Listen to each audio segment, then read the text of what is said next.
Are you a graceful loser? No, absolutely not. Absolutely not. I'm like a Yankee fan. My foot has gone through a number of television sets in my time.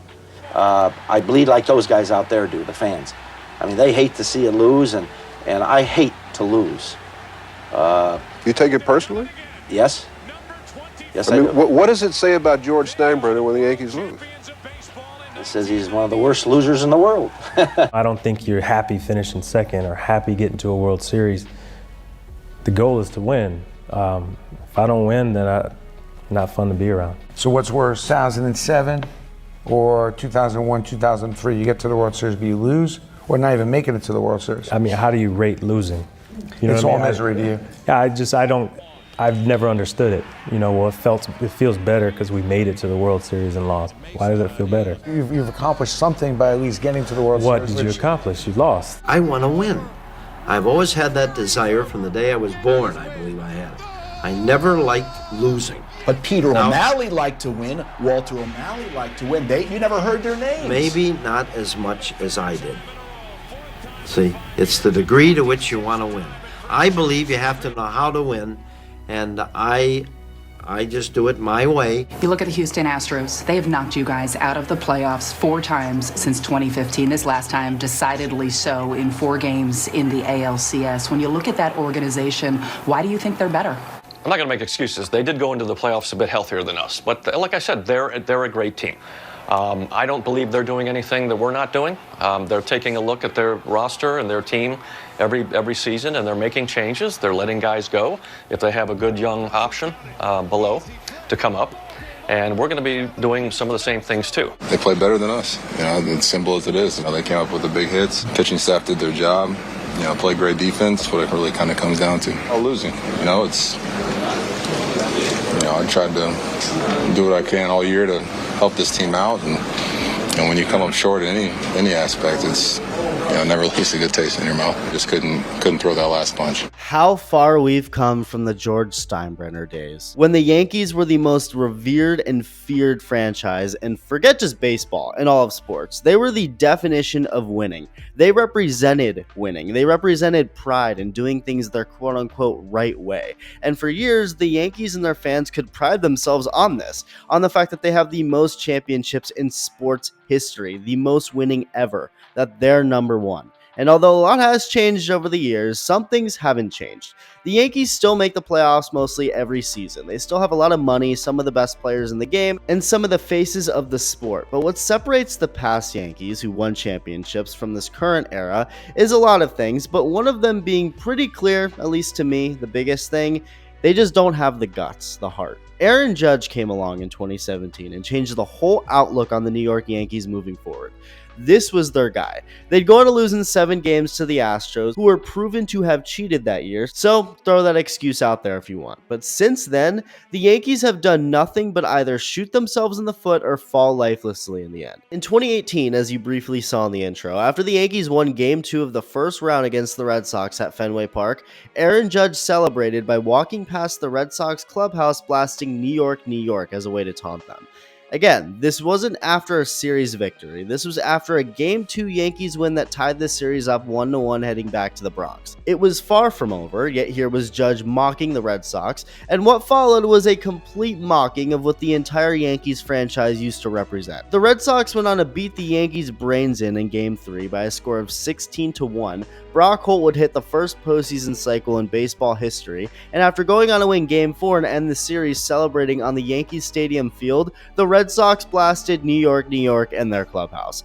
The Red Sox whooped your ass on your own turf and then left with basically the rights to your own song. And it was that moment, after Aaron Judge did that and after all that followed it, it showed that this era of Yankees players, as good as they may be, just don't have that winning mentality. 2019, Yankees won 103 games in the AL East division for the first time since 2012, and even go on to win the first game in Houston in their ALCS rematch. And just when you think this may have been the tides turning, the Yankees evening the rivalry and one-upping Houston, the Astros win in a kick-ass gear, beating them in 6 while all Aroldis Chapman could do was smile. The third lowest payroll in baseball, Tampa Bay Rays, then got a piece of the Yankees in 2020, getting revenge and the last laugh on closer Aroldis Chapman after he threw over the head of Mike Brasso during the regular season, hitting the game-winning home run in the decisive Game 5.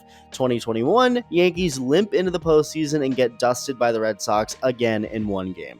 2022, the Yankees jump out as the best team in baseball for the first half before falling apart and limping yet again into the playoffs. They did take care of business in the first round to set up the long-awaited rematch with the Astros, Take 4, and the fans were pumped.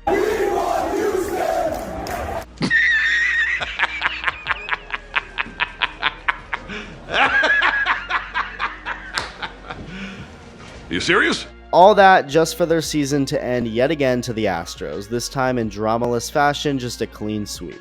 Aaron Judge's MVP season amounts to nothing, and so does Garrett Cole's Cy Young Award season in 2023, with the Yankees missing the playoffs entirely.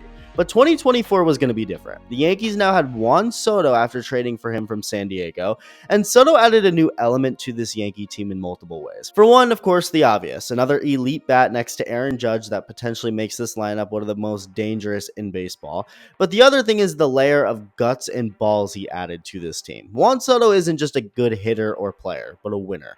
He's been a winner from the get-go when he was 20 years old in the World Series with the Nationals, and he's continued to show that nothing phases him. Not any pitcher, not any situation, no moments, nothing. If anything, he seems to thrive more the more it matters, and the Yankees need that. And through the regular season, they got that, along with Judge putting up another historic season to rival his MVP season a couple years ago.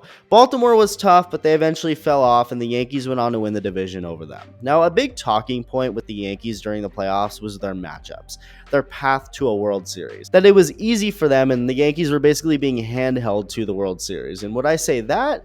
No, I don't think beating any team, especially in the playoffs, is easy. But would I say, especially in hindsight, that who the Yankees ended up facing in the World Series exposed who they really are?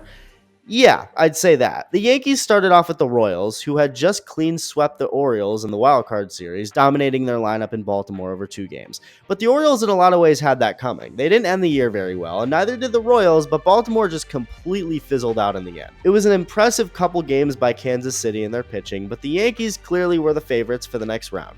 And the Yankees went on to win that next round in 4 games. But looking back, again in hindsight with what we know ended up later happening, there were some big red flags for the Yankees in this series and throughout the whole playoffs. They won Game 1, but very easily could have lost that game. The Royals were ahead at one point, and there was a blown call at second base late in the game that ended up as the winning run for New York.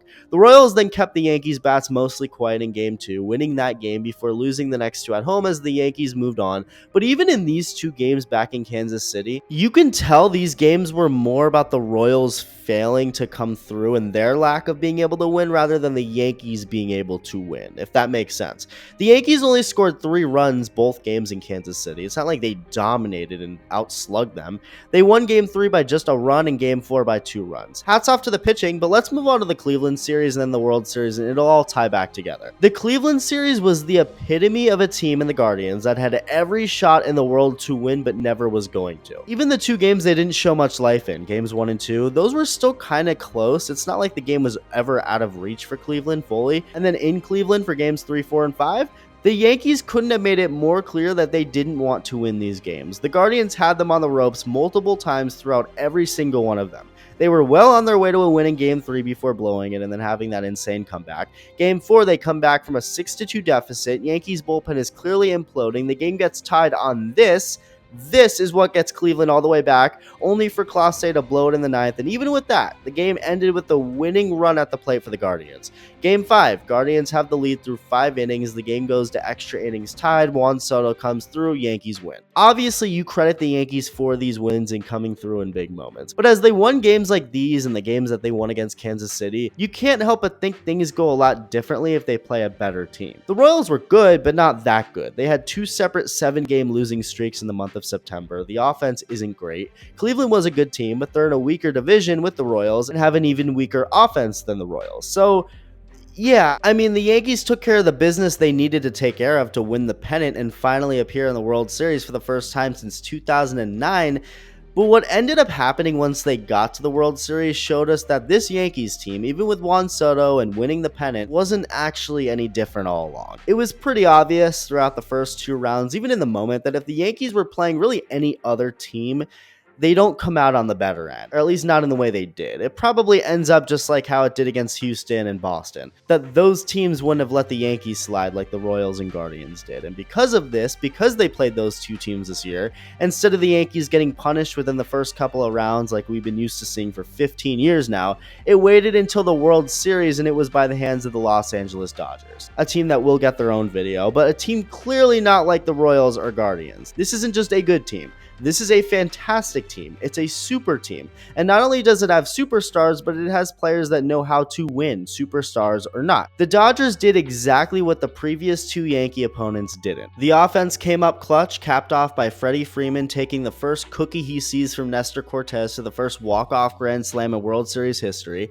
The Dodgers stopped the Yankees from rallying late in Game 2. The pitching dominates some more in Game 3 as Freddie continues to go deep, shutting up what would have otherwise been a hostile Yankees Stadium crowd. And even when you thought, hey, maybe the Yankees have some magic, just when this team started giving their fans hope by steamrolling to a Game 4 win and jumping out 5-0 in Game 5, looking to be the first team to ever force a Game 6 after being down 3-0 in the World Series, the Yankee defense decided to suck harder than Mia Khalifa in her prime. In the world of 2024, the Yankees began identifying themselves as the other New York team, pulling a classic Mets and just begging the Dodgers to beat them.